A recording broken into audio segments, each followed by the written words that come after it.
In today's video, I'm going to teach you how to remove Google account from Google Chrome. If you've got multiple Chrome profiles or an account you no longer use on this computer, removing it keeps things tidy and protects your privacy. Just a quick heads up before we start. Deleting a Chrome profile removes its browsing data from this device, including bookmarks, history, passwords, and settings stored locally.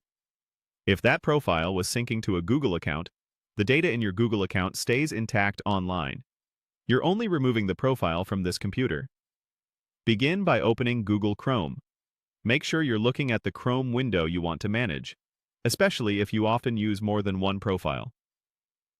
Next, move to the top right corner of Chrome and click your Profile button. It might show your photo, your initial, or a generic icon inside a small circle. This opens a menu related to your current Chrome profile. From that menu, choose Manage Chrome Profiles. Depending on your version, it may also appear as Manage Profiles or a similar label. This opens a separate window showing tiles for each profile currently saved on this device. Each tile represents a distinct Chrome setup with its own bookmarks, extensions, and settings. Find the profile you want to remove. Hover your mouse over that profile's tile, then click the three dots that appear in the corner of the tile. This is the menu for profile-specific actions. Select Delete. At this point, Chrome will warn you that you're about to remove the profile and its data from this computer.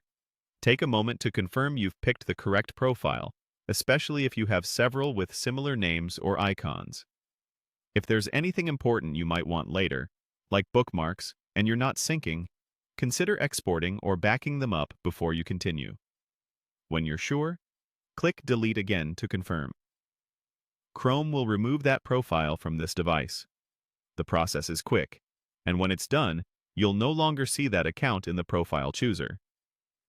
If your goal was only to stop using an account temporarily, remember that deleting removes the profile from this computer. For short-term changes, simply signing out or turning off sync is a better fit. But if you're cleaning up old profiles or removing access from a shared machine, deleting the profile is the right move. That's it. Open Chrome, click your profile, go to Manage Chrome Profiles, open the menu on the profile you want to remove, choose Delete, and confirm. Thanks for watching, and I hope this helped you keep your browser organized and secure.